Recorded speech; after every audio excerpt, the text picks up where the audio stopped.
What's up guys, Andre here, and today I wanted to show you how to use Laravel queues with Redis alongside Laravel Horizon. I was implementing queues into a current project I'm working on, and I wanted to give Horizon a try. It's fairly new to the Laravel ecosystem, and there's a great video of Taylor launching it at Laracon. Uh, Definitely give that a watch. I will link it in the description below. It starts around the 30-minute mark. Now if you're ready, I'll show you how to get Horizon up and running from scratch. Now, before we get started, make sure you have Redis installed. As of this time, Horizon only supports Redis for queues. If you don't know what Redis is, just think of it like a database that stores key value pairs. And in terms of building Laravel web apps, you can use Redis for things like caching, sessions, and in our case, queues. So to install Redis on a Mac, just use Homebrew and do brew install Redis. I'm not going to do that because I already have it installed. And to make sure it's running, just do this command, Redis CLI ping, and if you get Pong, you know it's running. If you're using Laravel Forge, it's already installed for you automatically, and more on Laravel Forge later on. So here I have a fresh Laravel installation. The only thing I've done is added the auth scaffolding to allow for user authentication. I also have 2 users in the database, which I'll be making use of later on. I'll show you. So let's get into our code here.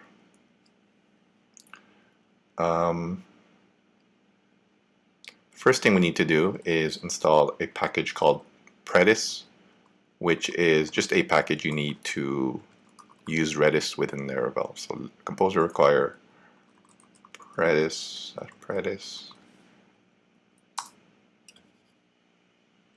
and the next thing we can do is change our queue driver to Redis. Now, if you're not familiar with queues, queues allow you to defer a time-consuming process to a later time. This will allow for your application to return to the user as soon as possible, making for a better user experience. Now let's use the classic example of sending an email. It's probably a good idea to queue all the emails that you send out in your app because it takes some time to complete that task.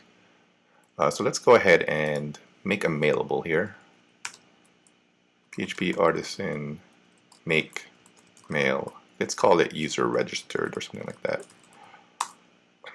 Alright, user registered. And in here, we'll just return the view. So I'm just going to call it email. And just to emphasize how long it takes, I'm just going to sleep it.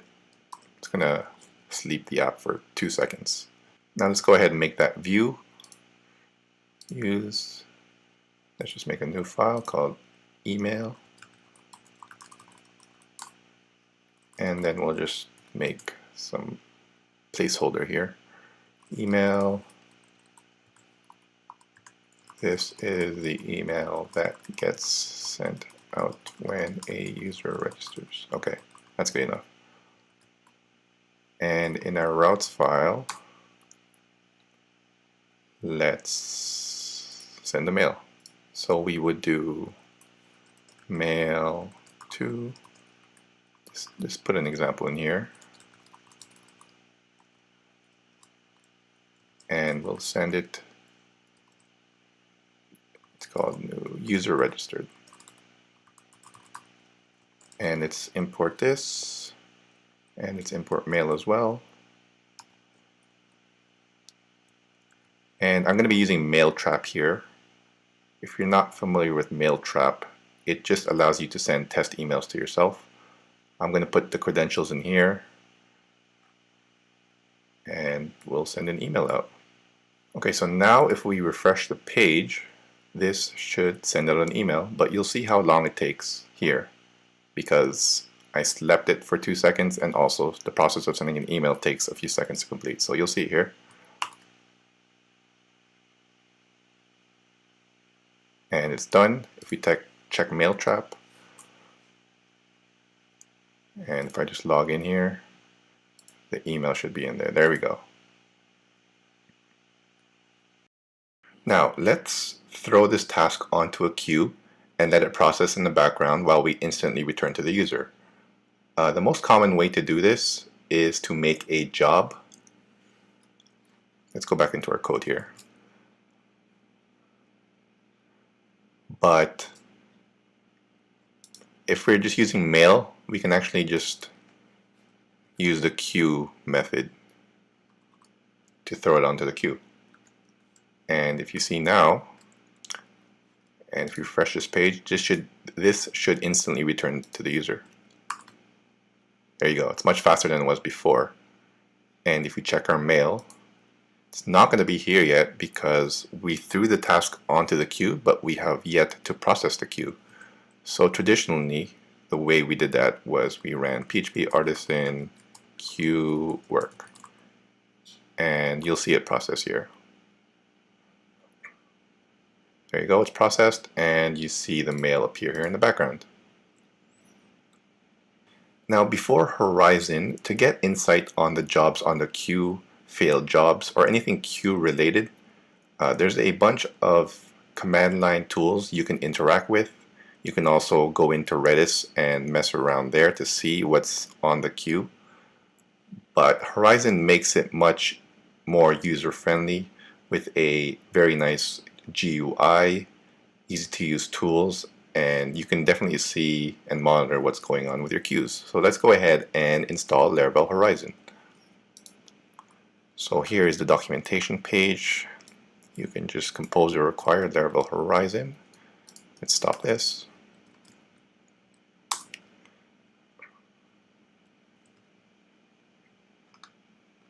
And let's publish the assets. Let's grab this. In Laravel 5.5, you don't have to specify a provider because you can just do this, and then it's going to ask you which provider you want to publish. In our case, it is one. Yes, Horizon Service Provider. And that's been published into our app. And if we go into our app again, what was it called? Laravel Horizon. Yep. Sorry, I didn't want to do that. We wanted to go into /Horizon. And we can see our beautiful dashboard here. Here is where we have an overview of all the jobs and all the queues that are currently running. You can see that this inactive status means that our queue worker is not running. So to do that, we would do, instead of PHP artisan queue work like we did before, we would do PHP artisan Horizon.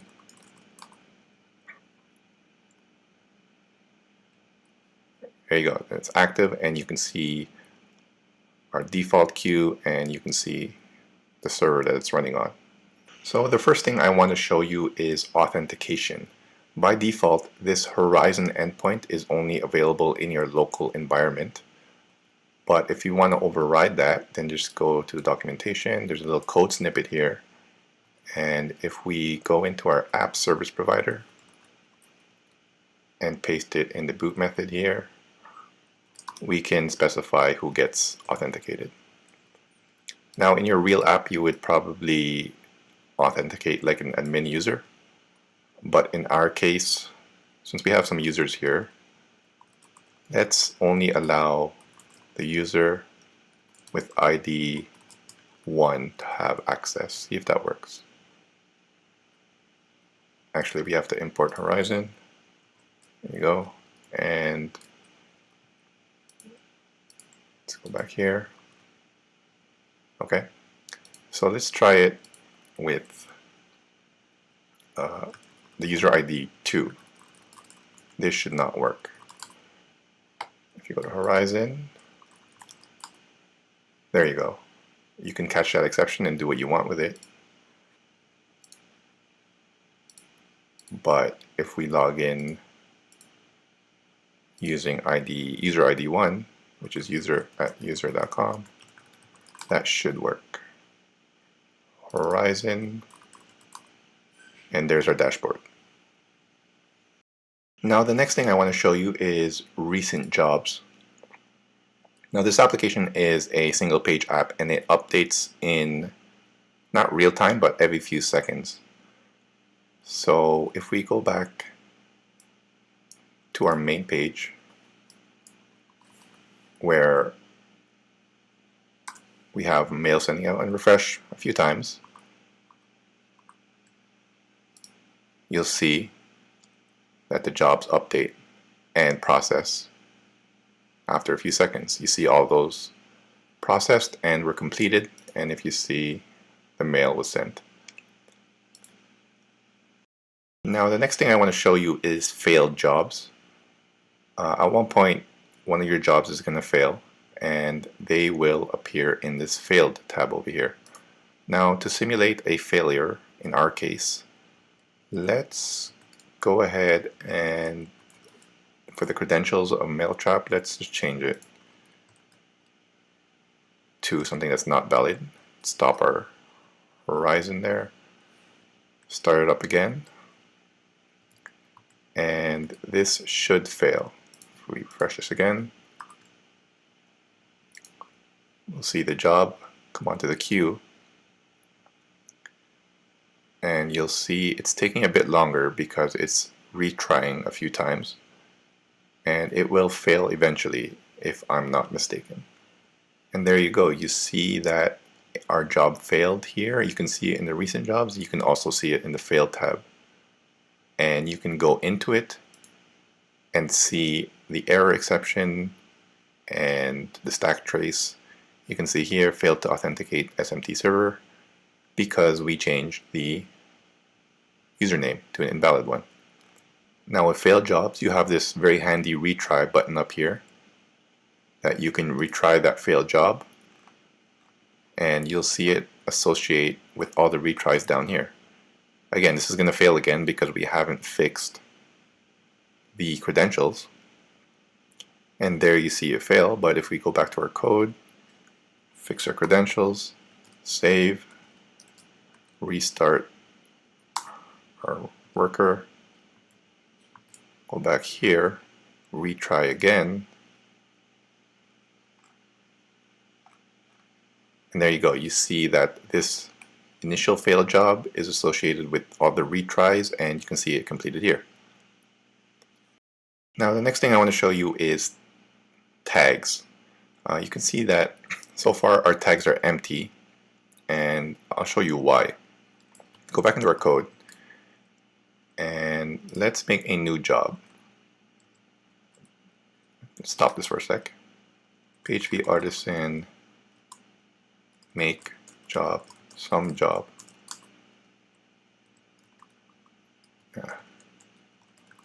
And let's just sleep in here for 2 seconds. And let's go back into our routes file and let's make another route here. Let's grab this. Just doing some initial setups so I can show you how tags works. Okay, what am I doing here? Let's call it jobs, and let's pass in a jobs parameter, and we'll grab it here just so we can specify how many jobs we want to run, and we'll just make a for loop in here. Typical for loop that will iterate over the number of jobs. Make sure to import some job and save it.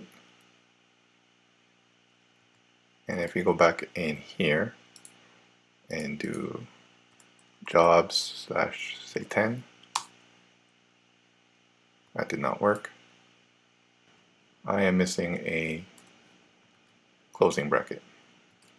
Okay, so that should dispatch 10 jobs, and you can see them there. And there's still no tag on this. That's because there's no model associated with this job. Now, if we say accept a user in here, or any model you have, and it's just protected user, and it's take it in here, this, there gets user. Now if we take in a user and dispatch it with a user. Let's just return something here. And user gets user find one. Make sure we import the user and take in that user. Now, if we go back here, dispatch another 10 jobs. I did not import it here. Let's import it there. Okay, try that again. Okay, 10 jobs. Now you can see that there's a tag associated with that, with all the jobs. This allows you to just, if you have failing jobs, you can see which ID, and it's easier just to debug things if you have a tag. You can also specify exactly what you want in the tag if you just tags and return something like this, user colon this user ID. If you want to specify your own tags, you can just do that, and it's run another 10 jobs, and you can see the tag is what you specified in that method. You probably noticed that these jobs weren't being processed. That's just because I wasn't running Horizon here. So make sure that's running, and you'll see these jobs process. They should be processed. There you go. Okay, so the next thing I want to show you is monitoring. So monitoring is, let's just take that one out. If there's something weird going on with your jobs, you can monitor one of them. So say, for example, a user was having an issue and you knew their ID. We only have one in here for now, so let's just monitor that tag, user 1, monitor it, throw some jobs on the queue, and you'll see that they appear here. Now, the next thing I want to show you is queue-related configuration, which is now all done through code. If you go to config Horizon, you can see that all the queue-related config is located here. We have one for production and we have one for local. The first thing I want to show you is you can specify the number of queues you want here. By default, there's only one called default, but if we wanted another queue called another, we can put it here. Let's just stop our worker, start it up again, and if you go back to our dashboard, we'll see that there's 2 now. You can also specify the number of processes you want here, depending on how many jobs you're processing at a certain given amount of time. I don't know why it was at 3. I think default is 10. Let's change it to 20. Shut it down. Start it up again. And you can see that there's 20 processes split between the two. The next thing I want to show you is queue balancing strategies. Now let's change the balancing property to auto. Save that. Stop this. Start it again. Okay. So Taylor gave an example of this in his demo, but what this does is let's throw a lot of jobs onto the queue, say like 200. Okay. Now you'll see that they all get thrown onto this queue because that's the default behavior. But you can see the processes here. Since it sees that there's a lot of jobs on this queue, it donates its processes there until it's done, so the jobs can process faster.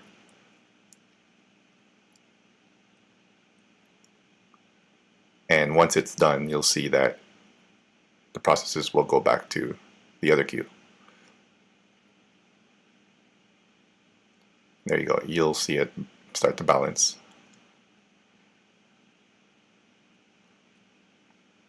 Last thing I want to do is to put this up on Forge and get Horizon working on there. Now, there's actually an article that Taylor released on Medium on how to do this. There it is. And it's pretty straightforward. It's just 2 steps. Adding a new daemon such that the PHP Artisan Horizon command is always running. And then updating your deploy script such that the terminate command runs and then restarts. So let's go ahead and do that. I'm not going to show the entire process of getting your application up on Forge, but once it's up and running, I'll check back in with you there. Alright, I set it up on Forge on my server at horizon.andredemos.ca. The only thing I changed in the code was this app service provider here.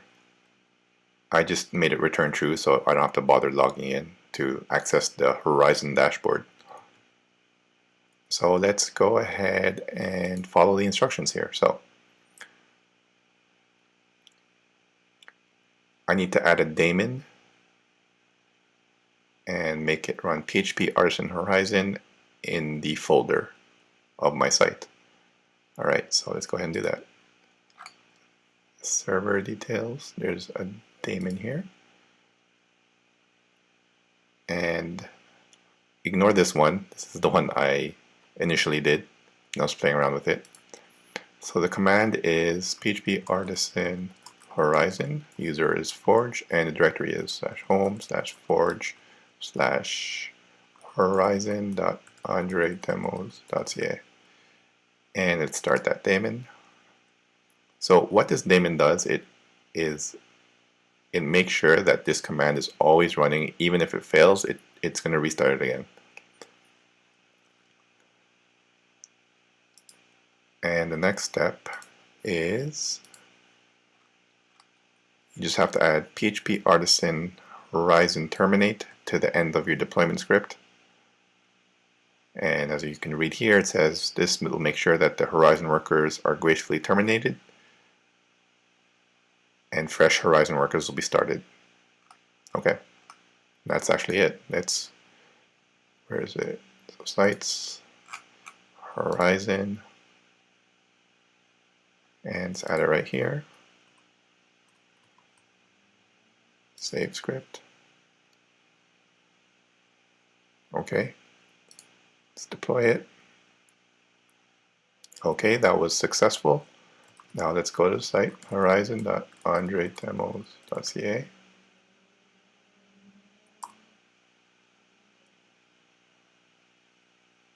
Okay, that worked.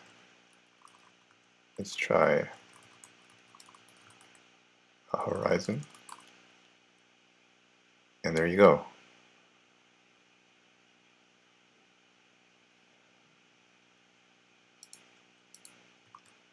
See if a job is running here. Yeah, it's not working because I forgot to change my environment file to set the queue driver to Redis. So I'm going to do that behind the scenes because I don't want to show you my passwords. Alright, I set the driver appropriately, and that looked like it worked because it returned right away. There you go. Recent jobs, there you go. And let's try our jobs endpoint. Jobs / just try 100.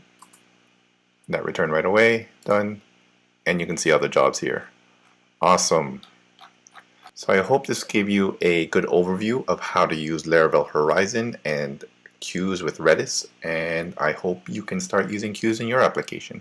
Hope you learned something new. Please like, please comment, please subscribe, and I'll see you guys in the next one. Okay, thanks, bye!